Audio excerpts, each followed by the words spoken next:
Assalam- Assalamualaikum warahmatullahi wabarakatuh. Berjumpa lagi bersama saya Agi Hidayat.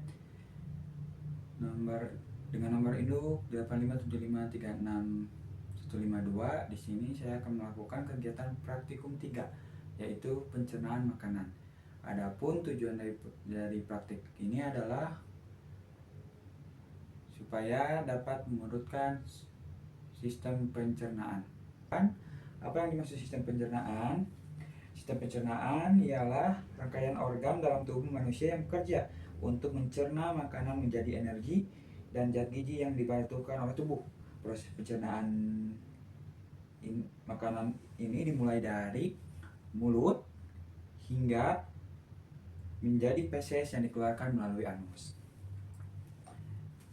Selanjutnya, proses pencernaan juga itu ada yang namanya proses pemecahan atau proses digesti. Digesti ini adalah proses memecahkan molekul makanan yang kompleks menjadi nutrisi yang lebih sederhana. Nah, dalam proses ini ada dua, yaitu satu proses secara mekanik yang dilakukan lewat rongga mulut oleh gigi sebagai penghancur dan lidah sebagai pendorong, adapun ludah sebagai pencampurnya. Dan ada secara kimiawi, pemecahan struktur molekul makanan menggunakan enzim pencernaan, misalnya ada asam lambung dan enzim amilase yang ada di dalam lambung. Selanjutnya, bagaimana proses pencernaan itu terjadi? Nah, dalam proses pencernaan itu terjadi ada 3 ya. Yang pertama ingesti, proses memasukkan, yang itu dari rongga mulut. Yang kedua absorpsi, proses penyerapan. Dalam sini proses penyerapan seperti vitamin, mineral, protein, dan karbohidrat terjadi di organ usus halus. Yang ketiga ada proses defekasi atau egesti atau proses pembuangan, yang dimana pada proses ini ketika sisa-sisa makanan yang sudah diserap oleh usus besar, airnya itu kemudian sisa-sisanya itu ditampung di rektum dan kemudian dikeluarkan melalui anus. Nah, organ pencernaan manusia itu terdiri dari mulut, kerongkongan, hati, lambung, usus halus, usus besar, dan rektum dan anusnya. Oke. Selanjutnya mulut. Nah, di sini mulut sebagai tempat pertama kalinya masuk makanan. Di mulut, makanan dirasakan, dihancurkan, dan digunakan dan dicerna. Berikut proses pencernaan yang terjadi di area mulut. Yang pertama, gigi menghancurkan makanan-makanan menjadi potongan-potongan yang kecil.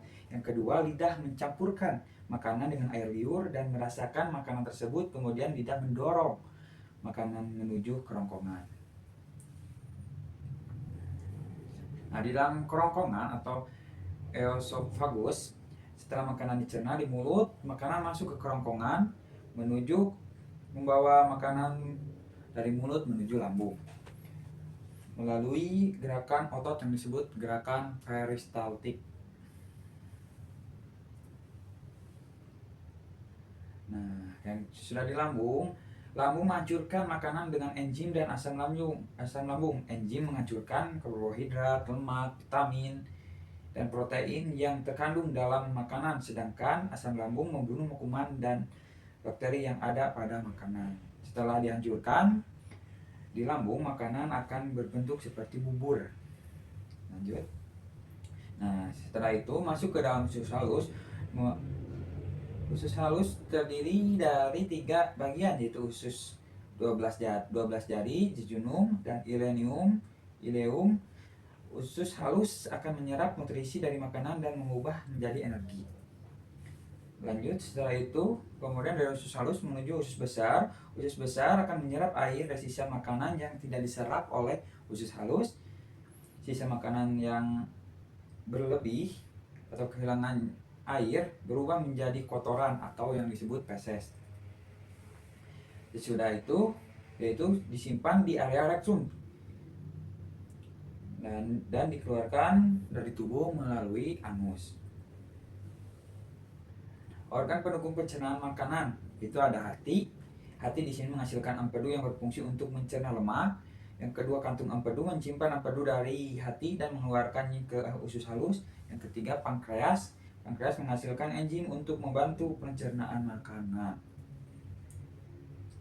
Yang ketiga, proses pencernaan manusia itu terdiri melalui satu proses masuk makanan yang dihancurkan oleh mulut, kemudian melalui kerongkongan yang dialirkan melalui gerakan peristaltik. Yang ketiga, makanan dihancurkan menjadi bubur oleh lambung, kemudian diserap di bubur makanan itu diserap oleh usus halus, dari usus halus kemudian maju ke usus besar menyerap air dan membentuk feses. Nah, dalam rektum dan anus menyimpan dan mengeluarkan feses itu. Nah, mengapa kita perlu makan dan minum? Kita perlu makan dan minum karena tubuh kita memerlukan yang namanya nutrisi, energi, dan cairan untuk melakukan berbagai aktivitas serta mendukung pertumbuhan tubuh kita. Kita juga harus memakan makanan yang bergizi dengan seimbang, yaitu buah-buahan, lauk pauk, sayuran, dan karbohidrat. Nah, kesimpulan yang dapat kita ambil dari praktikum tentang pencernaan makanan ini, sistem pencernaan sangat penting untuk mengolah makanan menjadi energi dan zat gizi bagi tubuh agar dapat melakukan berbagai aktivitas serta mendukung pertumbuhan dan menjaga daya tahan tubuh.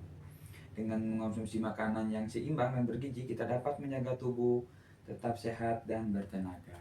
Nah, cukup sekian pemaparan saya di praktikum 3 ini. Sekian dari saya. Wassalamualaikum warahmatullahi wabarakatuh.